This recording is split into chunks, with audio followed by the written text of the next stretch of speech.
미국 소비자 물가가 이제 전년 대비해서 6% 상승을 했습니다. 지난 3월 10일 미국 실리콘밸리 은행이 파산했습니다.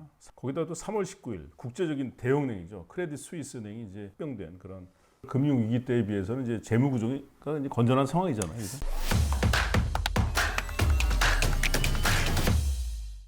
시청자 여러분 안녕하십니까? 파보세 오늘도 이진수 교수와 함께합니다. 안녕하십니까? 네, 안녕하십니까? 네. 크레딧 스위스 은행 경제 분석가들이 인터뷰도 많이 하고 하는 이 은행이 그렇죠. 파산하면서 네. 지금 세계 경제가 불안에 떨고 있습니다. 오늘 어떤 기사가 준비되어 있습니까? 그 정책 당국자들이 두 가지 유령에 직면하고 있다. 그러니까 인플레이션과 시장의 불안정성 이런 기사를 중심으로 해서 6기사에 대해서 이야기를 해보도록 하겠습니다. 네. 이제 2023년 2월 미국 소비자 물가가 이제 전년 대비해서 6% 상승을 했습니다. 네. 그리고 미국 중앙은행의 목표치인 2%를 이제 크게 상회한 것이죠. 4% 넘게. 그리고 3월 10일 미국 실리콘밸리 은행이 파산되면서 이제 금융시장이 굉장히 불안정한 모습을 보이고 있고요. 여전히 그 높은 물가 상승률, 금융시장의 불안정성 때문에 미국 중앙은행이 이제 정책 금리 인상을 계속할 것이다. 이게 모두 관심사였죠. 네, 그렇습니다. 그런 상황에서 이제 미국 중앙은행이 네. 3월 22일 연방공개시장위원회, 영어로는 FOMC, Federal Open Market Committee에서 네. 정책 금리를 0.25% 인상을 하지 않습니까? 네. 그래서 이제 현재 그 정책 금리가 인상 후에는 4.75에서 5%가 되었습니다. 그러니까 이 부분은 사실은 뭐 여러 가지 이론이 있었습니다만 대체적으로는 그래도 0.25% 인상할 것이다 이런 예상대로 이렇게 했던 것이고 사실은 제 개인적으로는 잘했다는 생각이 듭니다. 네. 여기에 다플롯이라는 것이 있습니다. 다플롯이라는 건 점도인데 우리말로 하면은 그 FOMC에 참가 또는 참가할 수 있는 정책 담당자들이 향후에 적절한 정책 금리가 얼마인가 의견을 나타내는 그러한 도표가 되겠거든요. 여기에 따르면은 올해 말 그 적정한 정책 금리는 5에서 5.2%이다 이렇게 나타나고 있고요. 그렇게 된다 그러면 올해에 추가로 0.25% 금리가 인상될 것이다 이렇게 전망을 할 수가 있습니다. 그리고 이 그 닷플롯에 의하면은 내년도 말에 적정한 정책 금리로서 4에서 4.25% 정도 이렇게 전망을 하고 있어서 내년에는 한 뭐 1% 정도 인하되지 않을까 뭐 이렇게 전망을 할 수가 있겠습니다. 네, 미국 중앙은행은 이제 미국의 경제 성장률이 2021년 2.1%에서 2023년 0.4%로 하락했다가 2024년에 1.2%로 상승할 것이다 이렇게 전망을 했습니다. 2023년 2월 현재 3.6%인 실업률은 내년에는 이제 4.6% 정도로 이제 높아질 것이다 이렇게 전망하고 있네요. 네. 그렇습니다. 그래서 미국 중앙은행의 전망에 의하면은 올해는 이제 경기가 좀 하락을 했다가 내년에는 경기가 좀 회복하는 그러한 추세를 보이지만 실업률은 조금 상승할 것으로 이렇게 예상을 하고 있고요. 그런데 시장의 예상은 이와 조금 다릅니다. 네. 그러니까 블룸버그에서 그 예상한 바에 의하면은 올해 3, 4분기에 미국 경제가 불황을 겪을 확률이 75%에 달한다. 그리고 실업률도 내년에는 5%에 달할 것으로 이렇게 전망을 해서 미국 경제에 대해서 그 중앙은행에 비해서는 좀 비관적으로 전망을 하고 있습니다. 이렇게 이제 시장에서 비관적으로 그 전망을 하다 보니까 금융시장 참가자들은 금리가 아무래도 좀 빨리 떨어지지 않겠느냐. 그렇죠. 이제 거기 그 나빠진 경제 대응하기 위해서는 이제 금리 인하가 필요하니까요. 그래서 내년 말에 미국의 정책 금리가 한 3% 전후될 것이다. 이렇게 예상하는 것이 가장 우세적인 견해가 되겠고요. 현재 정책 금리가 4.75에서 5% 정도 되니까 내년 말까지 약 2% 포인트의 금리 인하를 시장에서 예상하고 있는 게 되겠고요. 중앙은행 그 정책 당국자들이 1% 정도 인하하는 것을 예상한 것에 비해서는 더 큰 폭의 금리 인하를 시장에서 예상하고 있다. 이렇게 말씀드릴 수가 있겠습니다. 그러니까 미국이 지금 현재 보면 우크라이나 전쟁에 따른 뭐 나름 전쟁 특수도 있는 것 같고 또 중국하고 대만의 갈등이 심하면서 대만도 뭐 무기를 굉장히 많이 사고 있더라고요. 네. 이런 것들이 어찌됐건 경기 과열로 이어질 것 같은데 이제 이런 상황에서 미국 중앙은행이 하는 건 역시 그 금리를 올려서 그렇습니다. 네. 그러니까 금리 인상에 아무래도 전체적으로 수요를 줄이는 투자 수요도 줄고 그 다음에 소비도 아무래도 줄 수밖에 없고요. 그러한 과정에서 이제 전체적으로 경제 성장에는 좀 부정적인 그러한 영향을 줄 수밖에 없고 중앙은행에서 물가 인상에 대응하기 위해서 어쩔 수 없이 택하는 그러한 뭐 방향이라고 볼 수가 있겠습니다. 네. 경기가 무조건 뭐 뜨거운 게 좋은 게 아니고 적절한 물가 안정과 함께할 때 이제 의미가 있는 건데 지금 그렇지 않은 상황이다 이렇게 판단하는 그렇습니다. 거겠죠. 그래서 지금은 이제 물가 안정에 조금 더 방점을 둬서 네. 경기의 어떤 과열을 또는 경제의 그 상승을 좀 억제할 필요가 있지 않느냐 뭐 이렇게 말씀드릴 수가 있겠습니다. 네. 지난 3월 10일 미국 실리콘밸리 은행이 파산했습니다. 3월 12일에는 미국 시그니처 은행이 파산했고 미국의 이제 중간 규모의 은행들이 이렇게 뭐 계속 파산해서 이제 은행 부분의 불안정성에 대한 우려가 높아지고 있습니다. 거기다 또 3월 19일 국제적인 대형은행이죠. 크레딧 스위스 은행이 이제 UBS 스위스 연방은행과 이제 스위스은행이 합병된 그런 대형은행인데 이 은행이 이제 크레딧 스위스를 이제 합병해야 될 상황이 발생했어요. 그리고 현재 미국에서는 뭐 다른 중간 규모급 은행이죠. 퍼스트 리퍼블릭에 대한 우려도 크고 또 그리고 국제적으로는 이제 독일의 최대 규모 은행입니다. 도이치은행, 뭐 이제 독일의 중앙은행은 아니지만 상업은행, 네, 그렇습니다. 도이치은행에 대한 우려도 역시 큰 상황이네요. 그렇습니다. 이게 실리콘밸리 은행이라든가 뭐 시그니처 은행의 파산을 뭐 미리 예상했던 것은 뭐 아니라고 할 수가 있겠는데요. 그렇지만 이제 파산을 했을 때 충분히 그럴 가능성이 있다는 것을 알 수가 있었는데 이제 아무래도 금리가 인상이 되면서 그것이 어딘가에 이제 부정적인 영향을 줄 수밖에 없기 때문에 이러한 그 어떤 중간 규모의 은행이 파산하는 것이 놀랍지는 그런 않은 것이었는데 이 크레딧 스위스 은행이 파산해서 UBS에 병합이 된 건 사실은 굉장히 놀라운 사건이라고 그렇죠. 할 수 예. 있겠고요.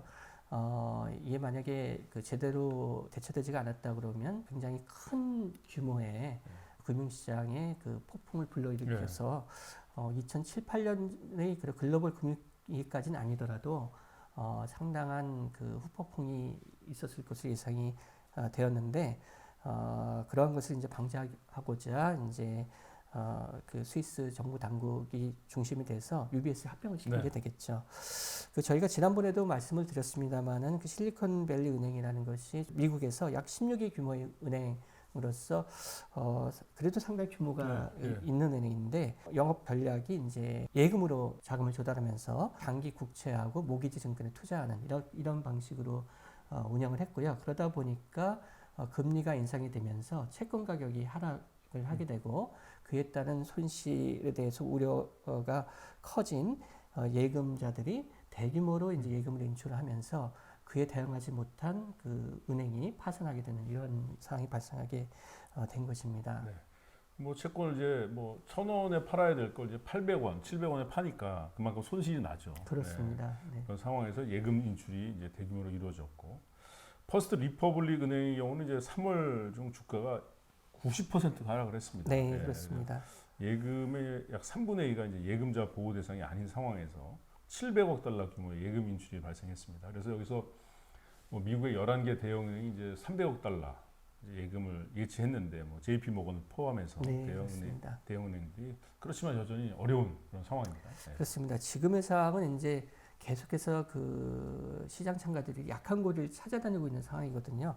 실리콘밸리 은행이 파산하고 시그니처 은행이 파산했으니까 비슷한 그러한 그 우려를 갖고 있는 은행이 어디 있을까? 이제 지금 그게 바로 퍼스트 리퍼블릭 은행이 되겠습니다.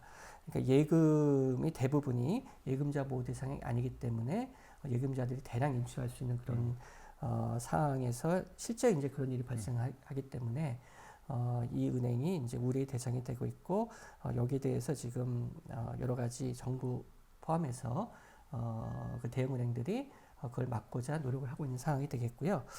아까 말씀드린 대로 이제 정말로 그 놀라운 사태는 그 크레딧 스위스 은행이 UBS에 이제 합병이 된 그런 게 되겠습니다. 그 크레딧 스위스 은행은 1856년에 설립이 돼서 167년 동안 영업을 했던 그런 은행이거든요. 그리고 세계적으로 굉장히 규모가 크고 시스템적으로 굉장히 중요한 은행이 되겠습니다.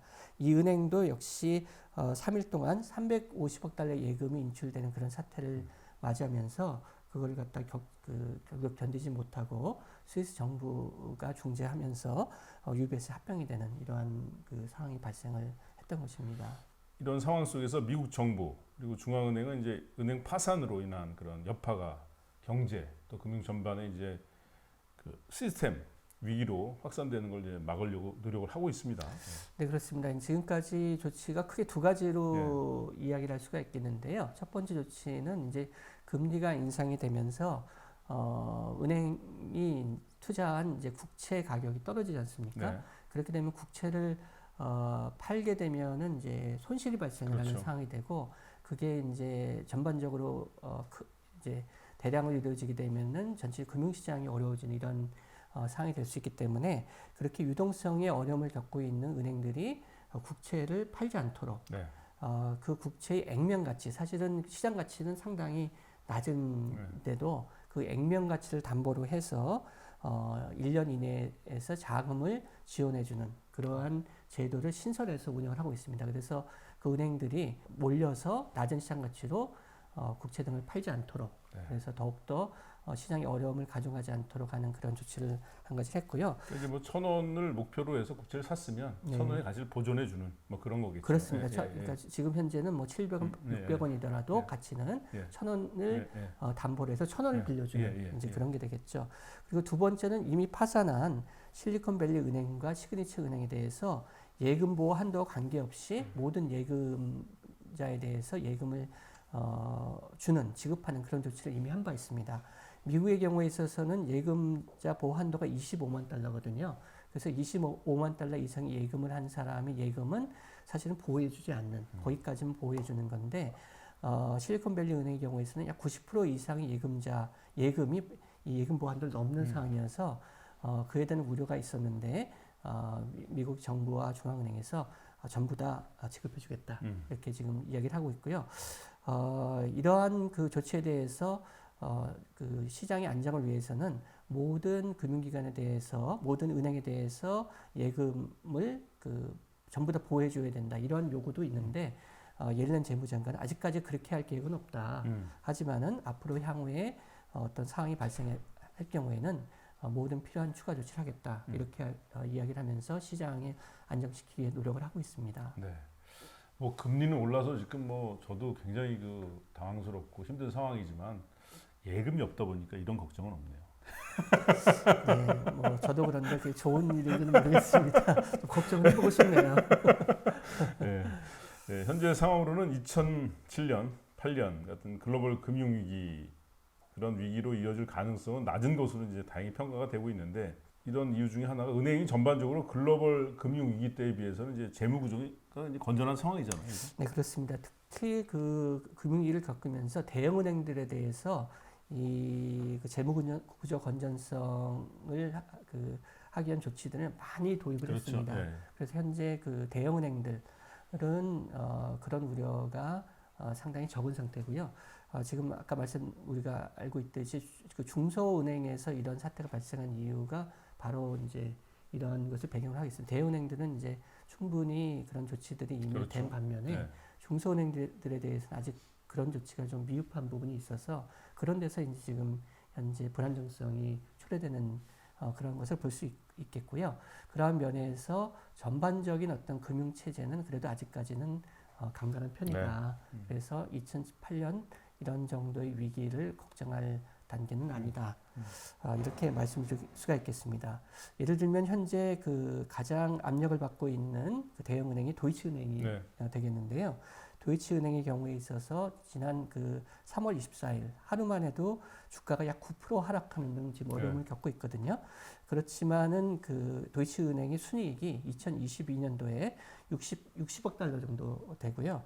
예금의 한 그 70% 정도가 예금자 보호 대상이 돼서 예금자들이 이렇게 대규모로 인출할 가능성도 상당히 적은 그런 상황이어서 이미 파산한 크레딧 스위스 은행은 작년에 순손실이 약 80억 달러 정도 됐었거든요. 그래서 그 은행과는 달리 아직까지는 그렇게 걱정할 것은 아니다. 이런 것이 일반적인 평가가 되겠습니다. 네. 그렇지만 이게 작년부터 아주 짧은 시간 안에 금리 인상이 이제 급격히 이루어지면서 뭐 경제, 금융시장의 부담이 커지고 있습니다. 이제 약한 고리 그래서 문제가 좀 생길 수밖에 없겠죠. 네. 그렇습니다. 지금 뭐 이미 파산한 실리콘밸리 은행이라든지 지금 어려움을 겪고 있는 퍼스트 리퍼블릭 은행 이런 이제 은행들이 좀 약한 꼴에 해당하는 은행들이 되겠죠. 그리고 이제 최근에 좀 우려가 되고 있는 것이 미국의 경우에 있어서 상업용 부동산 시장이 되겠습니다. 네. 상업용 부동산 시장의 그 대출이 약 70%가 그 중소은행들에 의해서 이루어지고 있다고 하는데요.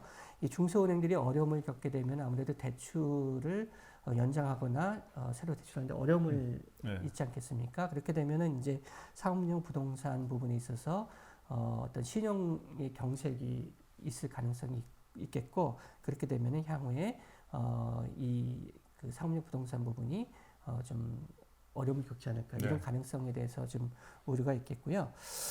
또 이제 기업들이 자금을 확보하는데 좀 어려움을 겪지 않을까 뭐 이런 우려들도 있는데요. 그러한 그 가능성을 보여주고 있는 것이 3월 20일까지 3월 중에 미국의 투자 등급 채권의 그 신규 발행액이 약 600억 달러 정도 되는 것으로 알려져 있는데요.